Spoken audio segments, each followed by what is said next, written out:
दोस्तों, मैं हूं प्रदीप कुमार, आपका दोस्त, आपका भाई। और दोस्तों, आज हम फिर से एक बार मौजूद हैं आपके सामने लाइव चर्चा, चुनावी चर्चा को लेकर। और दोस्तों, आज हम चर्चा करने वाले हैं हरियाणा के विधानसभा चुनाव के बारे में। दोस्तों, हमने पूरी कवरेज की, पूरा हरियाणा को हमने देखा कि कहां पर किसकी सरकार बनने वाली है, कौन इस बार आगे है, कौन इस बार पीछे है। तो दोस्तों, हमने सब पूरा एक तरह से हमने पूरा बायोडाटा इकट्ठा किया और उसी बायोडाटा के साथ मेरे सहयोगी पत्रकार नरेंद्र जी उपस्थित हैं। मैं नरेंद्र जी से भी चाहूँगा कि एक बार सामने आएँ और दोस्तों को बताएं कि हम क्या-क्या जानकारी आज देने वाले हैं। तो हम बात करें यहाँ पर हरियाणा चुनाव की, तो मेरे साथ में प्रदीप जी है। तमाम चर्चाओं से आपको रूबरू कराएंगे यार, क्या कुछ होने वाला है हरियाणा की इलेक्शन सीटों पर, क्या कुछ होगा उथल पुथल, क्या ट्रिपल इंजन की सरकार का कुछ जलवा चल पाएगा? क्यों जी प्रदीप जी? जी, अभी हम बताने वाले हैं कि 90 सीटों में से किसकी कितनी सीट आने वाली है और कौन सी विधानसभा सबसे चर्चित है और किस पे नाक की लड़ाई बनी हुई है। क्योंकि हम भी गली गली जाकर, गांव गांव जाकर, मोहल्ले मोहल्ले जाकर, हर शहर जाकर जो हमने सर्वे किया है उसका आज निचोड़ देने वाले हैं। हम आपके सामने तैयार करेंगे कि एग्जिट पोल, और देखना होगा जब 8 तारीख को चुनाव का असली रिजल्ट आएगा तो हमारी जो एग्जिट पोल होगी उससे कितनी मिलती जुलती है। बिल्कुल सही कहा भाई, प्रदीप जी ने बिल्कुल सही कहा है। हर किसी को इंतजार है यार उन चंद घड़ियों का, क्योंकि यार हम बात करें यहाँ पर, सबसे पहली बात करेंगे यार, हरियाणा के अंदर 90 विधानसभा सीटें हैं। क्या कुछ उनका रुझान है, किसकी तरफ पलड़ा भारी होने वाला है, क्या कुछ हमारा जो एनालिसिस कहता है, क्या कुछ कहता है? प्रदीप जी, सबसे पहली बात करें अपन यार फिरोजपुर झिरका क्षेत्र की, तो यार फिरोजपुर झिरका के अंदर क्या कुछ माहौल कहता है अब की बार? फिरोजपुर जो झिरका है, देखो, है बहुत ही अहम विधानसभा सीट है, काफी चर्चा में रहा। और काफी चर्चा में इसलिए बता देता हूं क्योंकि जो यहाँ पर कांग्रेस ने टिकट दिया वो मामन खान को दिया और बीजेपी ने जो टिकट दिया वो नसीम अहमद को दिया। लेकिन चर्चा का विषय इसलिए भी बना हुआ है क्योंकि बीजेपी के लिए नाक की लड़ाई बनी हुई है, क्योंकि आज तक यहाँ पर बीजेपी का कमल खिल नहीं पाया है। और देखना यह होगा कि क्या कमल खिल पाएगा। आप बताइए, आपके हिसाब से क्या कमल खिल पाएगा? मैं दोस्तों में बात करूं यहाँ पर फिरोजपुर झिरका विधानसभा क्षेत्र की, तो भाई यहाँ पर तो करीब करीब मेरे हिसाब से 80% मुस्लिम वोटर हैं। और मुस्लिम वोटर के साथ साथ यार यहाँ पर प्रदीप जी बिल्कुल मेरे सहयोगी कह रहे हैं कि भाई यहाँ पर अब तक कमल का फूल क्यों नहीं खिल पाया।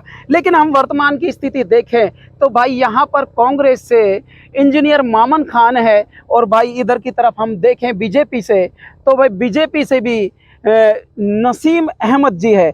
यार काफ़ी अंतर लगता है, लेकिन अंतर को क्या देखें यार। नसीम अहमद की मैं बात करूं तो प्रदीप जी ऐसा लगता है कि नसीम अहमद जी भी 10 साल तक राज करके गए हैं इस फिरोजपुर विधानसभा सीट में। लेकिन 10 साल तक उन्होंने राज किया, लेकिन कभी बीजेपी से नहीं थे। एक बार जेजेपी से थे और एक बार निर्दलीय थे, और दोनों बार उन्होंने चुनाव जीत कर बीजेपी में गए हैं। वैसे बीजेपी का कमल नहीं खिल पाया है इस बार। लेकिन यहाँ पर हम कुछ अहम मुद्दों की बात करें, यहाँ पर हमने लोगों से बात की, लगातार चर्चाओं के विषय में आया कुछ यार। हम बात करें यहाँ पर मुस्लिम वोटर क्या बीजेपी से खफा है या क्या बात है, इसके बारे में भी कुछ बताइए। बीजेपी से खफा नहीं है, लेकिन इसका एक कारण मैं आपको बता देता हूँ साफ साफ। जो यहाँ पर पिछले साल मैं बात करता हूँ नूह दंगे की, नूह दंगे से काफ़ी प्रभाव पड़ गया है, और उसी प्रभाव को देखते हुए बीजेपी यहाँ पे निष्फल नजर आ रही है। यानी बीजेपी ने किसी को भी टिकट दिया बिल्कुल निष्फल नजर दिखाई दे रही है। वो तो वक्त बताएगा किसकी सरकार बनती है, लेकिन जो मैं देख पा रहा हूँ मुस्लिम वोटरों में जो उनके डर बड़ा हुआ है, कहीं ना कहीं डर की वजह से ये लगता है कि बीजेपी सीट हार जाएगी। बिल्कुल सही कह रहे हैं आप।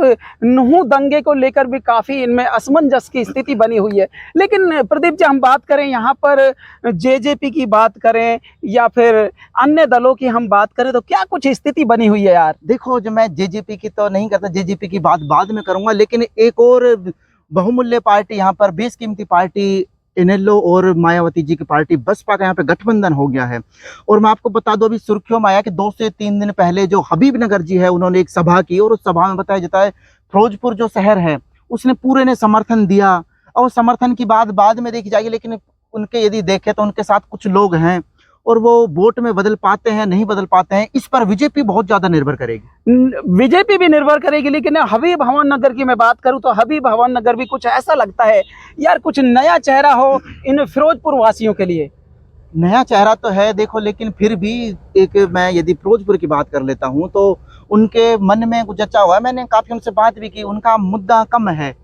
उनसे मुद्दा यदि आप पूछोगे तो सिर्फ एक ही मुद्दा आएगा कि खूनी रोड, खूनी रोड, खूनी रोड। हाँ, खूनी रोड की रट लगा रखी है उन्होंने। लेकिन उनसे मुद्दा कुछ नहीं है। उन्होंने बोल दिया भाई आपके तो कांग्रेस को देना है। तो ये बात मेरी भी समझ में नहीं है कि कांग्रेस को क्यों देना है।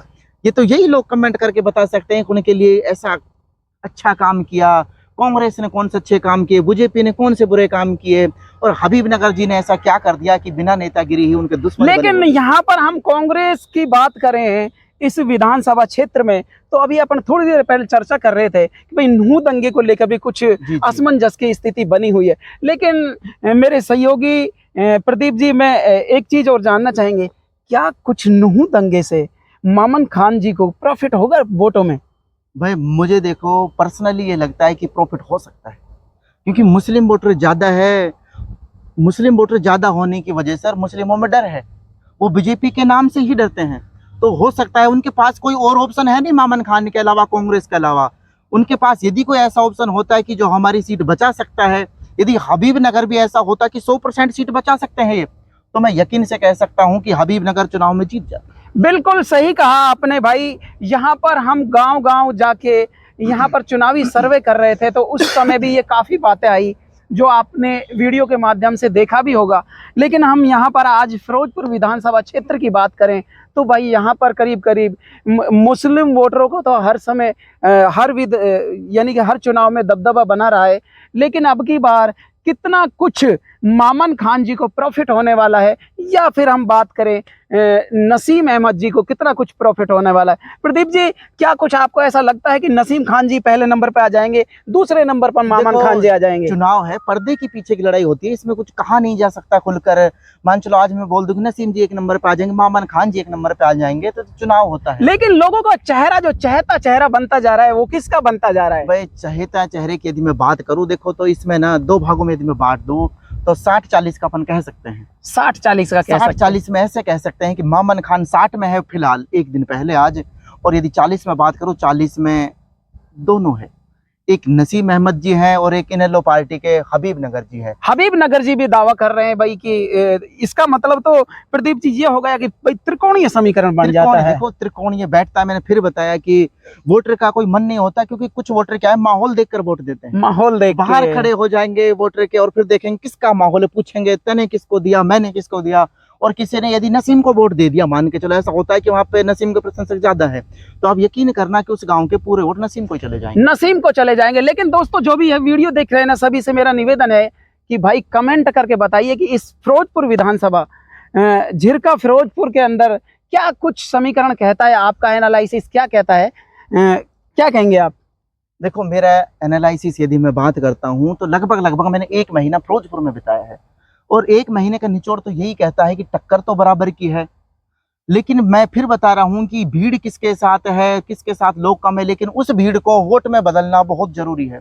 चाहे वो मामन खान जी हो, चाहे नसीम खान जी हो, चाहे हबीबनगर हो, और चाहे मैं बात करूं जेजीपी के जननायक पार्टी के उम्मीदवार जान मोहम्मद जी हो, वो भी दावा कर रहे हैं कि भाई इनने तो कोई काम नहीं कराया, इस बार इनकी बस की नाई तो जेब भर रहे हैं, काम तो मैं ही कराऊंगा। तो वो देखो दावा कर रहे हैं, तो हो सकता है उनकी भी किस्मत इस बार चमक जाए।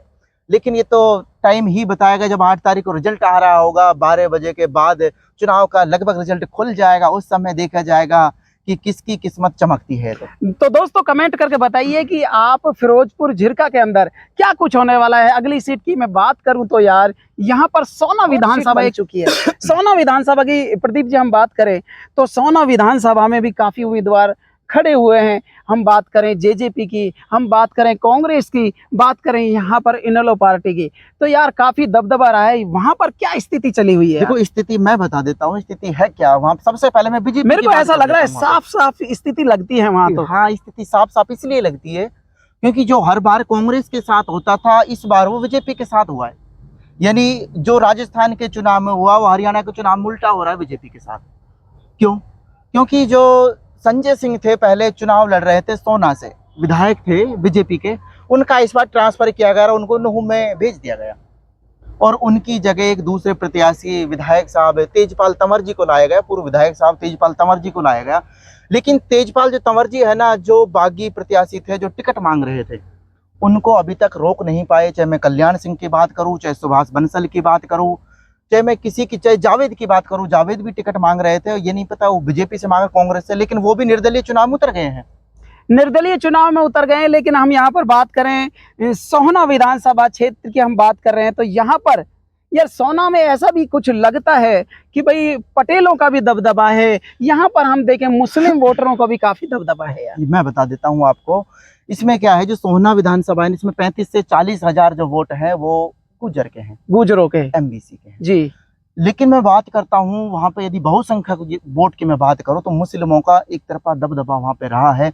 लगभग 91,000 वोट वहाँ पे हैं और किसी भी पार्टी ने मुस्लिम को टिकट नहीं दिया। और इसलिए मैंने बताया कि जावेद जी भी मैदान में है, तो जावेद जी का वहाँ पे चांस बनता है।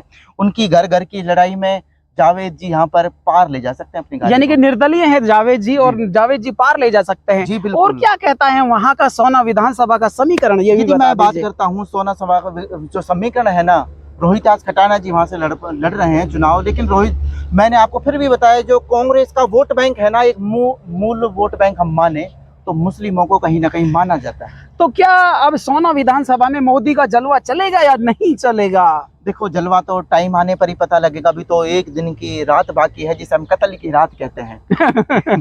अब इस कत्ल की रात में कौन कितने कत्ल कर पाता है, कौन पर्ची बांट पाता है, कौन खर्ची बांट पाता है। लेकिन दोस्तों, मैं आपको एक बात बता देता हूँ, यदि कोई भी आपको वोट खरीदना चाहता है तो आपका वोट इतना सस्ता नहीं है कि आप अपने वोट को मात्र चंद कीमतों में, चंद कागज के टुकड़ों में आप बेच दें। क्यों नरेंद्र जी, आपका क्या विचार है? बिल्कुल सही बात है। वोट बिकते नहीं है, वोट मनसा के वोट होते हैं। वोट यानी कि कहने का मतलब यह है कि वोट उसको दिया जाता है जो काम करे। जी। और इसी से मुझे कहानी भी याद आती है छोटी सी। एक बार हमारे गांव में सरपंची का चुनाव था, तो उस समय ऐसे ही चल रहा था। दोस्तों, ये कहानी यदि आपको अच्छी लगे ना तो आप लाइक जरूर करना वीडियो को। उस कहानी में होता क्या है, उस कहानी में ये था कि एक सरपंच उम्मीदवार थे और एक बुजुर्ग आदमी के पास जाकर बोले कि बाबा वोट मुझे ही देना। तो भाई 5,000 रुपया हाथ में पकड़ा दी उसके में। तो बाबा भी तेज आदमी, बाबा ने बोला कि देख भाई 5,000 रुपया ना चाहिए, मेरे को तो एक गधो ला दे। अच्छा। उसने बोला कि मुझे तो एक गधा ला दे। अच्छा अच्छा। उसने बोला बाबा गधो ला दूंगा, हाँ। पर वोट मेरे को, भाई वोट बेटा तेको ही दे दूंगा बिल्कुल, लेकिन मुझे तो क्या ला दे, गधा। अब भाई प्रत्याशी रात भर घूमा, सुबह कुम्हार के पास पहुंचा, कुम्हार जाके बोला भाई तेरा गधा दे दे। अब कुम्हार ने बताया उसको कि 20,000 का गधा है। अब उसकी हवा टाइट हो गई और दोबारा कहा कि बाबा 2-4 हजार बढ़ा के ले ले, 7,000 ले ले, लेकिन वोट मुझे ही देना। बाबा कहे देख भाई मुझे तो गधा ही चाहिए और मुझे 5,000 7,000 कुछ भी नहीं चाहिए। प्रत्याशी दूसरे दिन सुबह फिर पहुंचता है और गधे की तलाश करता है, लेकिन 20,000 से कम को गधा नहीं मिलता और वापस लौटकर उस बुजुर्ग के पास जाता है और बुजुर्ग से कहता है कि बाबा गधो तो ना मिल रहा, तो एक काम कर 10,000 रुपये ले ले। उसने बोला गधा क्यों नहीं मिल रहा? कि बाबा गधो तो 20,000 को आ रहा है। तो बुजुर्ग कहता है कि हमारी जो कीमत है ना वो गधे से भी कम है, तो आप देख लेना आपकी कीमत क्या है। तो आप किसी को भी रुपये में वोट मत देना, क्योंकि सबके पास एक ही वोट होता है, चाहे कितना ही बड़ा आदमी हो। यह अब हमको संविधान के अनुसार हमको जो अधिकार मिला है, इसका यूज जरूर करना चाहिए। और मैं तो सभी मुस्लिम वोटर हो चाहे कोई भी वोटर हो, अगर जो हरियाणा विधानसभा सीट से आप वोट डालने जा रहे हैं तो हर किसी को जरूरी है वोटिंग करना। जी बिल्कुल, वोट करना जरूरी है, चाहे आप किसी पार्टी को दो किसी को ना दो, चाहे आप नोटा पे दबा के आओ, लेकिन वोट जरूर डालो। वोट जरूरी है, क्योंकि आप ही तय करते हो कि आपका राज्य का भविष्य, आपके बच्चे का भविष्य, आपका देश का भविष्य, आपके गांव का भविष्य किसके हाथों में जाना है। तो दोस्तों इसी के साथ हम चर्चा करते हैं, अगली चर्चा करते हैं नुहू विधानसभा क्षेत्र की। तो नुहू विधानसभा क्षेत्र में क्या कुछ उलट पलट होने वाला है, क्या वहां पर भी जिस तरह से फिरोजपुर की बात करें, हम सोहना की बात करें, क्या कुछ माहौल है वहां का? प्रदीप जी एक बार बताइए वहां पर। देखो, फिर मैंने आपको बताया सोहना के साथ में नुहू को जोड़ता हो, क्योंकि सोहना से जो विधायक थे उनका ट्रांसफर नुहू कर दिया गया है बीजेपी वाले का। अच्छा। संजय सिंह वहां से बीजेपी से पहुंचे, लेकिन हमने ग्राउंड रिपोर्ट के अनुसार मैं बता रहा हूँ, देखो मुझे किसी पार्टी से कोई मतलब नहीं है, लेकिन फिर मैं बोल रहा हूँ कि वहां पर एक बार बीजेपी का फिर से थोड़ा सा डाउन जाता दिखाई दे रहा है। यदि मैं वहां पे बात करूं टक्कर की, तो वहां पे एक उम्मीदवार कांग्रेस के हैं आफ्ताब जी, चौधरी आफ्ताब जी, और दूसरे इनेलो पार्टी से चुनाव लड़ रहे हैं ताहिर हुसैन जी। ताहिर हुसैन जी और आफ्ताब के समर्थकों के बीच में वहां पर 25 लाख रुपए की शर्त भी लगी हुई है। तो आप यहाँ से देख सकते हो कि टक्कर में दोनों इनको बता रहे हैं, समर्थक टक्कर में बता रहे हैं, तो समर्थक से बड़ा कुछ नहीं होता। आप भी ये बात समझते हैं? यानी कि कहने का मतलब आपका साफ साफ ये हो गया प्रदीप जी कि कांग्रेस और एनोलो की बराबर की टक्कर है यहाँ पर। और भाई कुछ सोशल मीडिया पे भी एक चर्चा का विषय बना हुआ है कि भाई यहाँ पर 25-25 लाख रुपए की शर्त लगाई गई है, लेकिन मैं तो गलत मानता हूँ इसको यार। जी बिल्कुल गलत है। देखो अपन ने क्या है, जैसे कोई अपना खुद का गेम होता है, अपने खुद के हाथ में जो होता है ना, उस पे शर्त लगाना थोड़ा ठीक बनता है। जैसे मान चलो आप पहलवान हो, कुश्ती लड़ रहे हो, तो अपने ऊपर दाव लगाना तो ठीक होता है। वो भी देखो मैं ज्यादा को बढ़ावा नहीं देता, इनाम के तौर पर आप रख सकते हो 10 रुपये, 20 रुपये, 50 रुपये, या फिर आपने कोई इनाम घोषित कर दिया, शील्ड दे दी, वो अलग चीज होती है। लेकिन ऐसे 25-25 लाख रुपए की शर्त लगाना, ये बिल्कुल, देखो मैं तो इसके बिल्कुल खिलाफ हूँ। आपका क्या विचार है? मेरा भी विचार यही कहता है प्रदीप जी कि भाई कभी भी इस तरह से पैसों की शर्त या फिर इस तरह से जुआ मानता हूं मैं इसको, इस तरह से नहीं करना चाहिए और इस चीज पे रोक लगनी चाहिए। हम बात कर रहे थे एक मिनट रोकना चाहूंगा। नुहू में यदि मैं बात करता हूँ एक और नुहू का भी, फिर मैं नुहू दंगे से जोड़ देता हूँ, और वहां पर कहीं ना कहीं बीजेपी लॉस में है, इसी कारण जा रही है। नूह दंगे को लेकर जी। बीजेपी से लोग खफा हैं। जी वहाँ पे आपने नाम सुना होगा, नल्लड़ मंदिर जो 1-1.5 साल पहले दंगा हुआ, जी, उसको लेकर बीजेपी वहाँ पर लॉस में जाती नजर दिखाई दे रही है कहीं ना कहीं नजर लॉस में जाते देखिए। अगर हम बात करें वहां पर तो भाई चौटाला का भी काफी दबदबा है। जी मैंने बताया चौटाला का जो एनएलओ पार्टी से हैं, उनका काफी दबदबा है। बसपा पार्टी से दोनों संयुक्त प्रत्याशी है। क्योंकि हमने काफी बुजुर्गों से भी बात की, बुजुर्गों से हमने पेंशन की बात की, तो उनका एक ही टारगेट था भाई, यहाँ पर हमको जो पेंशन बांधी है वो चौटाला जी ने 100 रुपए से पेंशन चालू की थी, और आज वो कुछ पेंशन बढ़ा के देने की घोषणा कर रहे हैं। और क्या कहता है वहाँ का एनालिसिस? मेरा यही कहता है, उनका भी यदि मैं स्थानीय मुद्दे की बात करूं ना, तो उनका भी स्थानीय मुद्दा यदि मेवात क्षेत्र की 2 विधानसभा का मैं देखता हूं, चाहे फिरोजपुर हो चाहे नूह हो, दोनों का एक ही मुद्दा है, खूनी रोड का मुद्दा लगातार चलता आ रहा है। हम दूसरी विधानसभा की बात करें यहाँ पर, विधानसभा जो कि बिल्कुल हॉट कहता है वहाँ का समीकरण, क्या कुछ राव साहबों का वहाँ पर अब की बार है क्या मानस? हम यहाँ पर देखें बीजेपी से और यहाँ पर देखे कांग्रेस से, तो भाई दोनों की बराबर की टक्कर है। क्या कुछ कहता है वहाँ का समीकरण? देखो वहाँ पे भी जैसी नूह जैसी हालत बनी हुई है, क्योंकि जो पहले आज वहाँ पे बीजेपी के प्रत्याशी आए हैं, वो पहले कसौली से चुनाव लड़ते थे, कसौली से विधायक जी थे वो जी, और उनका ट्रांसफर किया गया, उनको रेवाड़ी भेज दिया गया। अब लोग तो कह रहे हैं कि ये बाहरी है, लेकिन वो बता रहे हैं कि मैं भारी हूँ, बाहरी नहीं हूँ, मैं इन पे भारी पड़ रहा हूँ। और यदि मैं वहां से कांग्रेस की बात करूं, तो चिरंजीवी राव को टिकट मिला है, जो मजबूत दिखाई देते हैं थोड़ा सा। वो काफी पीढ़ी चले आ रहे हैं, स्थानीय होने के नाते थोड़ा सा भारी दिखाई दे रहा है। यदि मैं बात करूं बीजेपी की एक और लॉस पॉइंट की, वहां पर लॉस पॉइंट ये बना हुआ है कि सतीश जी, जो कि आम आदमी पार्टी से चुनाव लड़ रहे हैं, लेकिन वो भी बीजेपी से टिकट की मांग कर रहे थे, और वो भी आज तक उनसे समझौता नहीं हो पाया, वो भी मैदान में उतरे हुए हैं।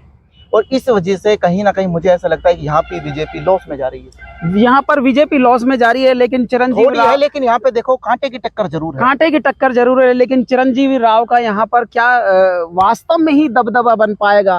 क्या उनके जिस तरह से पीढ़ी दर पीढ़ी यहाँ पर राजनीति करते आए हैं, पहले उनके दादाजी थे, फिर उनके पिताजी आए, पिताजी के बाद उनका बेटा आया, तो क्या इसी तरह से चलता पाएगा? वैसे मेरे को ऐसा लगता है कि भाई रेवाड़ी विधानसभा है, उसके अंदर भी त्रिकोणीय समीकरण लगता है मेरे को। त्रिकोणीय समीकरण इसीलिए लगता है क्योंकि वहां पे मैंने बताया आपको, जो कोसली के विधायक थे ना जी, उनको यहाँ पर सीधा भेजा गया। जो स्थानीय लोग टिकट की मांग कर रहे थे, उनमें थोड़ा सा गुस्सा है, उनमें रोष है, इसी को कारण कह सकते हैं कि अपन अब देखो टाइम की बात है, अब मना लिया हो, कहने का मतलब प्लस पॉइंट मिल सकता है कांग्रेस को प्लस पॉइंट मिल सकता है। कहीं ना कहीं कांग्रेस की झोली में एक सीट एक बार फिर से डाल सकते हैं चिरंजीवी राव फिर से इस सीट को डाल सकते हैं। लेकिन इसके नेक्स्ट हम बात करें, यहाँ पर हमने 3-4 विधानसभाओं की बात करी, इसी के साथ हम बात करें जो हमारे मुख्यमंत्री है नायाब सिंह सैनी जी की सीट की हम बात करें, तो क्या कुछ माहौल लगता है वहाँ का?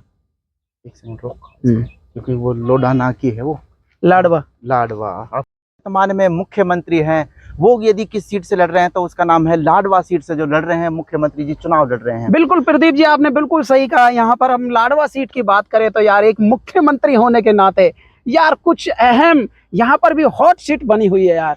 देखो बीजेपी ने एक बार फिर से उन पर दाव खेला है, नायब सिंह सैनी पर दाव खेला है। यदि मैं कांग्रेस की बात करूं तो कांग्रेस ने यहाँ पर मेवा सिंह पर दाव खेला है, और कांग्रेस की जो मेवा सिंह है, कांग्रेस को मेवा दे पाते हैं नहीं दे पाते हैं तो टाइम ही बताएगा।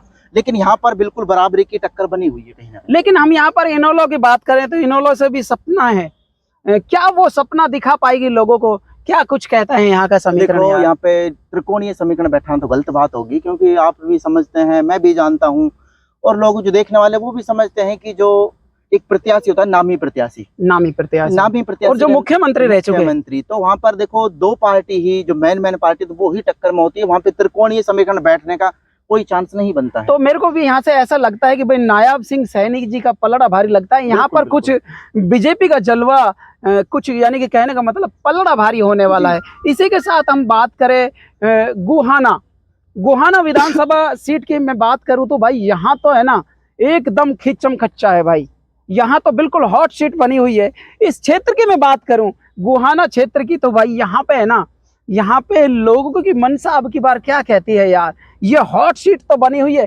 लेकिन यहाँ पर मैं बात करूं बीजेपी से कौन खड़े हुए हैं, कांग्रेस से कौन खड़े हुए हैं, इनेलो से कौन खड़े हुए हैं, और भाई निर्दलियों की तो बात करूं तो भाई निर्दलियों का तो दबदबा सब जगह रहा है। क्यों भैया? देखो जी, बीजेपी से जहाँ लड़ रहे हैं ना वो दिनेश कुमार जी लड़ रहे हैं इस बार जी, और कांग्रेस की मैं बात करूं तो जगबीर सिंह जी लड़ रहे हैं जी। लेकिन सबसे बड़ी मेन बात यह है, एक बहुचर्चित चेहरा, यानी ऐसा कोई ही मोबाइल होगा जिसके मोबाइल पे वो चेहरा नहीं आया होगा, पिछले 5 सालों से चर्चा में रहा। अब जो आपने देखा होगा, मैं बात सीधे सीधे बता दूं, चाहे वो भात भरने में आया हो चाहे कैसे भी आया हो, मैं बात कर रहा हूँ हर्ष शिकारा की। हर्ष शिकारा इस सीट पर काफी दबदबा रखते हैं, निर्दलीय चुनाव इस बार मैदान में उतरे हुए हैं और दोनों पार्टियों के मैंने वहां लाइव कवरेज किया था और दोनों पार्टियों को नाक में कहीं ना कहीं दम किया हुआ है। यानी कि कहने का मतलब निर्दलीय का दबदबा, यानी कि निर्दलीय का पावर इतना है कि कांग्रेस और बीजेपी पर दोनों पर भारी पड़ने वाले हैं हर्ष शिकारा जी। जी, और देखो जो सीट है ना, ये गोहाना सीट है, वो जाटों का एक अधिकार माना जाता है और कहीं ना कहीं हर्ष शिकारा जातिगत राजनीति में नंबर 1 आने वाले हैं। बिल्कुल बिल्कुल बिल्कुल। हर्ष शिकारा की मैं बात करूं तो भाई कहने का मतलब जमीनी जुड़े हुए नेता भी है और काफी दिनों से उस विधानसभा गोहाना विधानसभा में लोगों की सेवा में, लोगों के बीच में भी रहे, समाज सेवी का काम करते थे और समाज सेवी का काम करते, अब चुनाव लड़ रहे हैं और चुनाव में उनकी मजबूत दावेदारी है इस बार। तो जहां तक ये चांस बनता है, यदि हम कह सकते हैं यदि टक्कर हुई तो वहां पे ऐसा भी हो सकता है कांग्रेस और हर्ष शिकारा के बीच में टक्कर हो सकती है। बिल्कुल बिल्कुल। लेकिन मेरे को ऐसा लगता है वहां पर हर्ष शिकारा जी का कुछ यहाँ पर पलड़ा भारी दिखता है। यहाँ पर जाटों का बहुमत काफी अच्छा है, इस गोहाना के अंदर जाटों का बोलबाला कुछ ज्यादा लगता है मेरे को। जी बिल्कुल, देखो जाटों का बोलबाला है और कहीं ना कहीं कोई सा भी नेता हो, लास्ट में जाके जातिगत राजनीति पे हो ही जाता है परिवर्तन, क्योंकि वोट जातिगत राजनीति में बट जाते हैं। हमने जिरका फिरोजपुर की बात की, वहां पे मुस्लिम वोटर होने के कारण ही बीजेपी का जो कैंडिडेट है वो भी मुस्लिम है, लेकिन कहीं ना कहीं कांग्रेस के साथ जाता है। और मैं हर्ष शिकारा की बात करूं तो वहां पे मैंने बताया जाटों का दबदबा होने के कारण हर्ष शिकारा वहां से कहीं ना कहीं अव्वल दिखाई दे रहे हैं, थोड़े से अव्वल दिखाई दे रहे हैं। दोस्तों, हमने आपको यहाँ से हम बात करें हरियाणा से फिरोजपुर झिरका विधानसभा क्षेत्र की चर्चा की, जिसमें नसीम अहमद और मामन खान जी लड़ रहे हैं। लेकिन अब इनके बीच में क्या होता है, क्या समीकरण बैठता है, उसके बारे में चर्चा की, क्या कुछ लोगों का कहना है, इसी के साथ हमने करी नुहू विधानसभा की चर्चा। इसी के साथ में हम बात करें रेवाड़ी की, रेवाड़ी विधानसभा की अपन ने चर्चा की, गोहाना विधानसभा की चर्चा की, और भाई इसी के साथ हमने चर्चा की सोना विधानसभा की। क्या कुछ स्थिति कहती है? सोना में एक गड़बड़ और हुई। सोना में सुंदर जी भड़ाना जी है जी, जो एनएलओ पार्टी से चुनाव लड़ रहे हैं, उनकी सभा भी मैंने कवरेज की थी। तो उनके जो मुस्लिम वोटर वहां पे पहुंचे, मैंने उससे पूछा भाई तुम आए हो यहाँ पे, क्या लगता है इस बार माइक लगाया मुंह के, तो बोल रहे थे क्या तो अश्मीन आ रही है इस वजह से हम आए, अश्मीन आ रही है इस वजह से। तो मैं फिर बात यही बोल रहा हूँ, जो इनेलो पार्टी के हैं कोई भी है, उनके पीछे भीड़ तो है, लेकिन उस भीड़ को वोट में बदल पाएंगे, उसी के आधार पर ये नतीजा तय करेगा आगे की नतीजा क्या होता है चुनाव। बिल्कुल बिल्कुल सही कहा इन्होंने, प्रदीप जी बिल्कुल सही कह रहे हैं भाई, ये तो लोगों की मनसा है यार, अब की बार किसको करते हैं। वैसे असलम, मैं फिरोजपुर की बात करता हूँ तो असलम सिंगर मामन खान जी के प्रोग्राम में आए जी, अब लोगों को भीड़ लग रही है, सब कुछ लग रहा है, हमको भी ऐसे ही लगा कि उनके पास काफी भीड़ है। लेकिन दोस्तों मैं इसीलिए बोलता हूँ कि जो वोट होता है वो अंदरूनी होता है, पर्दे के पीछे का पर्दे का पीछे, इसलिए कुछ भी कह नहीं सकते। हो सकता है जो असलम सिंगर का गाना सुनने गए ऐसा भी हो सकता है, बिल्कुल ऐसा भी तो हो सकता है। बिल्कुल बिल्कुल सही सही बात है। लेकिन कल भाई 5 तारीख है और 5 तारीख के दिन सभी को वोट डालने हैं, क्या कुछ अपील करना चाहेंगे? दोस्तों मैं सभी से यही अपील करना चाहूँगा कि दोस्तों अपना वोट अवश्य डालें और अपने वोट को टाइम से ही डाल दें, किसी माहौल के चक्कर में ना रहें। बिल्कुल और बिल्कुल, दोस्तों अपने मत एक का अधिकार। जी बिल्कुल, मत का अधिकार बिल्कुल करें। और एक चीज़ और बोलना चाहूँगा दोस्तों, ये चुनाव 5 साल में फिर से आ जाएँगे, आते रहते हैं, जाते रहते हैं। और दोस्तों मैं आपको एक बात और बता देता हूँ कि इस चुनाव के चक्कर में आप अपना आपसी भाईचारा खराब ना करें। क्यों नरेंद्र बिल्कुल जी? बिल्कुल बिल्कुल सही कहा भाई। चुनाव 5 साल के अंदर आते रहते हैं, जाते रहते हैं, लेकिन आपसी भाईचारा बरकरार रहना चाहिए। चाहे हिंदू हो, चाहे मुस्लिम हो, चाहे अन्य हो, लेकिन ऐसा नहीं होना चाहिए जो जो आपस में खींचातानी रहे। बिल्कुल, देखो खींचातानी होने से सिर्फ अपना नुकसान है, नेता का किसी का भी कोई नुकसान नहीं होता है, ना ही किसी पार्टी का कोई नुकसान बिल्कुल। होता है। यदि आपस में यदि हम भाईचारा नहीं रखेंगे और चुनावी चीज़ को हम लेकर, आज हमने वोट डाला, कल हमको भूल जाना है। वो उस हमने उसी को वोट दिया है जिसकी सरकार बनेगी। जो बिल्कुल जीतेगा हमने उसी को वोट दिया है। आप एक ही मन में रखना और याद भी रखना, वोट डालने के बाद किसी को बताना भी ना मैंने इसको वोट दिया, इसको वोट नहीं दिया, क्योंकि जो जीतेगा हमने उसको वोट दिया है। बिल्कुल बिल्कुल। तो भाई सभी से मेरी हाथ जोड़कर अपील और है। नरेंद्र जी एक चीज और बता दीजिए दर्शकों को, इनको ये भी होगी कि आप ये मुझे ये बता दीजिए, पूरे हरियाणा में 90 विधानसभा सीट है, 90 विधानसभा सीट में से आपको क्या लगता है किसकी सरकार बनने वाली है लगभग? बिल्कुल बिल्कुल बिल्कुल सही कहा प्रदीप जी ने कि भाई 90 विधानसभा सीट है, किसकी बनेगी सरकार? यार कमेंट करके तो बताइए आप किसकी सरकार बनेगी। और भाई कल 5 तारीख है, 5 तारीख को भाई ज्यादा से ज्यादा संख्या में आप वोट करने पहुंचे, सभी से मेरी अपील है। और भाई सभी से मैं निवेदन यही करना चाहता हूं भाई, अगर जो ये वीडियो आपको अच्छी लगी हो ना, तो इसको भाई भर भर कर शेयर करें। जो हमारा एनालिसिस है, यानी कि जो हमारा अनुभव है, जिन जिन विधानसभाओं में हम घूमे हैं, उन विधानसभाओं का हमने आपको निचोड़ बता दिया है। और दोस्तों आपको मैं एक बात और बता देता हूँ, आने वाली 6 तारीख को जैसे ही आप चुनाव वोट डाल के आ जाएंगे, उसके बाद हमारा एलएनआईसीस रहेगा और उसके बाद हम एक एग्जिट पोल तैयार करने वाले हैं 90 की 90 विधानसभा सीटों में कि कौन कहाँ से भारी है। तो दोस्तों उस वीडियो को भी आप देखना ना भूलना। और यदि आप चैनल पर नए हैं तो चैनल को सब्सक्राइब जरूर कर देना और वीडियो को लाइक कर देना। और वीडियो को दोस्त ज़्यादा से ज़्यादा शेयर करें। हम आपको नेक्स्ट वीडियो में दोबारा मिलेंगे, तब तक के लिए आप अपना ख्याल रखिएगा, स्वस्थ रहिएगा, मस्त रहिए और मुस्कुराते रहिए। जय हिंद, जय भारत। वंदे मातरम।